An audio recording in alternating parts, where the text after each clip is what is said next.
Some events leave a deep mark on history, but none on the land.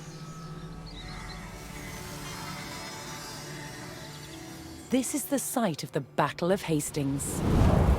After almost 1,000 years, no traces of the bloody conflict can be seen. But here, the fate of England turned. It's where a king was killed, and his victor claimed the throne.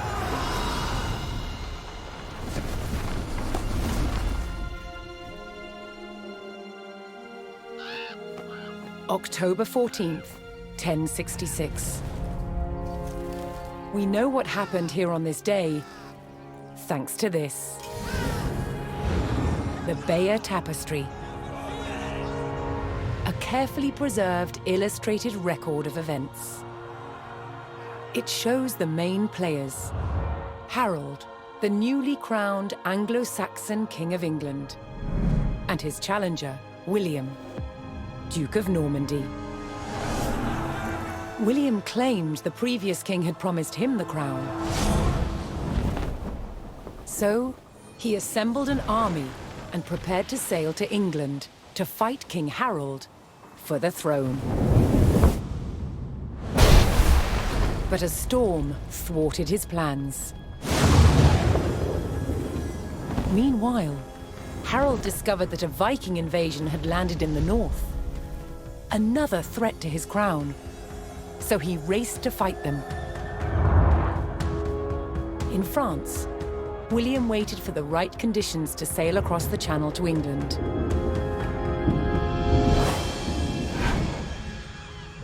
The weather cleared.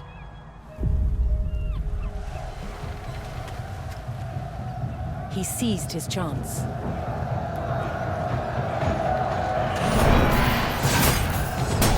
"250 miles north, Harold had defeated the Vikings. Now, hearing of William's arrival, his army sped south. At 9 o'clock in the morning, on this hill, William's Norman army were ready to do battle with Harold's Anglo-Saxon men. The stage was set, and up for grabs, England itself.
On October 14th, 1066, William of Normandy stood ready for battle at the base of a hill.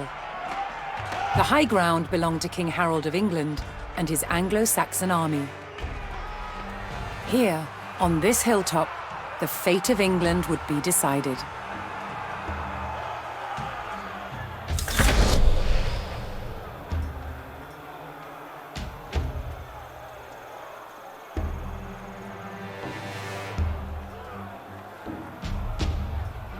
Accesmets vos, compagnon.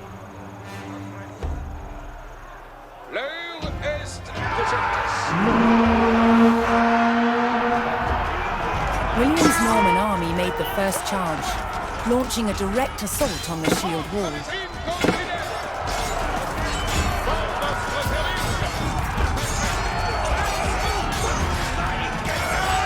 Though William's army fought fiercely against the shield wall, it would not yield.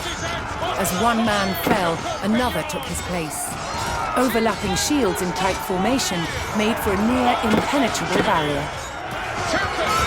Realizing his army could not break the shield wall, William called for a retreat.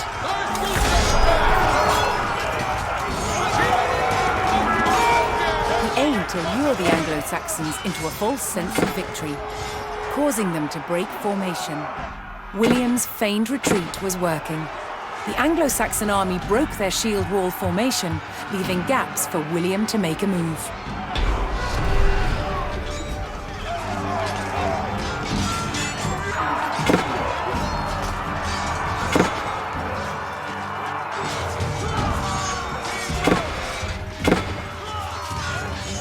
With Harold's men no longer in shield wall formation, William could pick them off as they charged.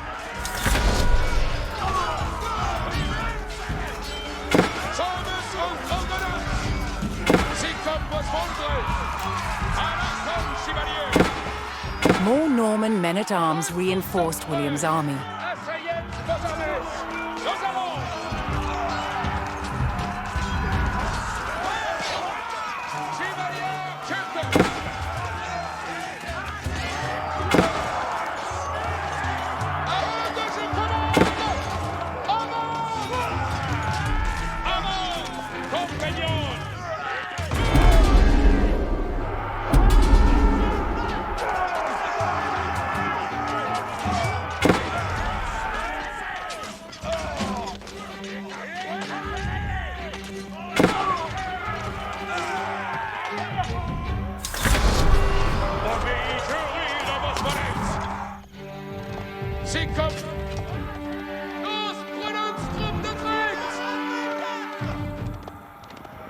Je suis votre serveuse.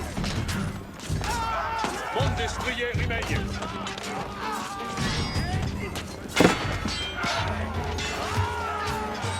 Reste tous en presse. Avant, compagnons.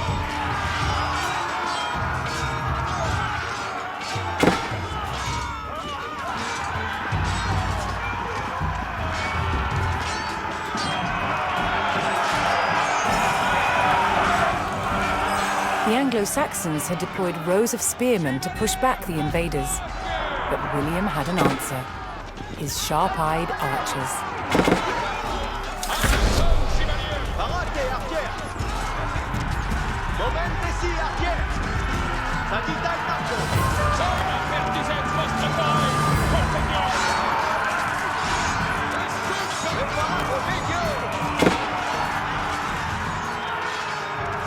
Additional Norman archers joined the battle.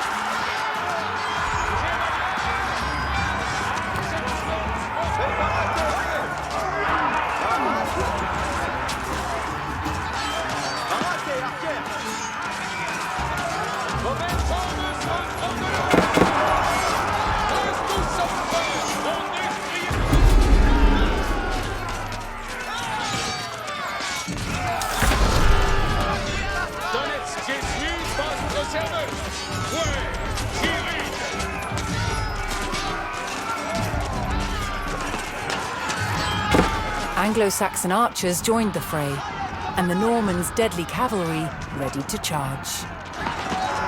But first, William's forces had to eliminate the enemy spearmen, whose sturdy polearms could easily bring down a horse.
With the threat of spearmen cleared from the field, William's cavalry was free to charge at the Anglo-Saxon archers.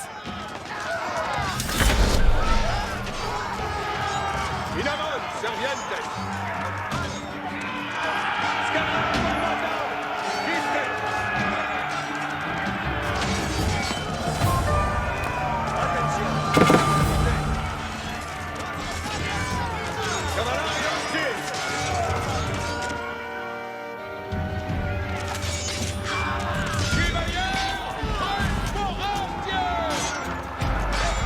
The Anglo-Saxon army was in disarray. Their shield wall had been neutralized, and their numbers were dwindling. Now the only thing standing between William and victory was King Harold himself.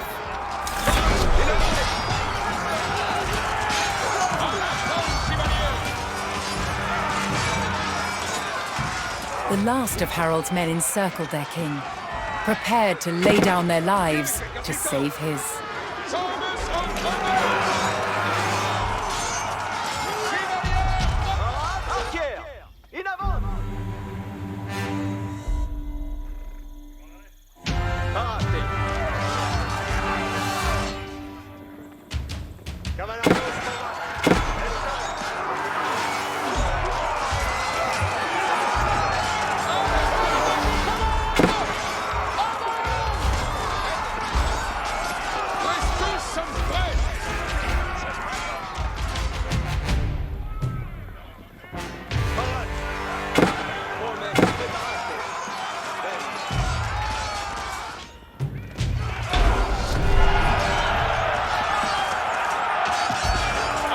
The Anglo-Saxon King Harold had fallen.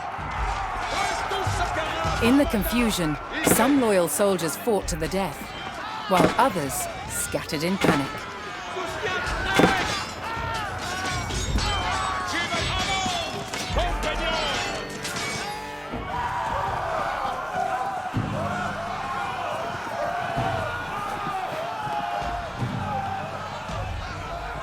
Leaderless and defeated, the last of the Anglo-Saxon army fled for their lives. The Normans celebrated victory over the English king, but William's quest to rule England was just beginning.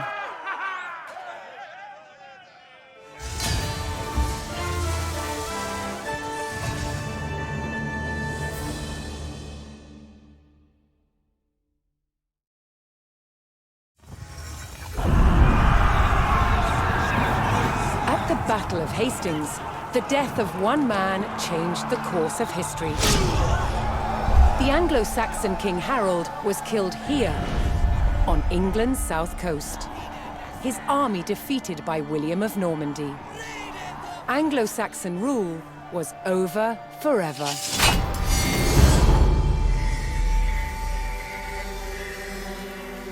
At Westminster Abbey on Christmas Day 1066, William was crowned the first Norman King of England. Now he had to secure power across the country. He began by stamping his mark on the landscape, building cathedrals and castles at strategic locations.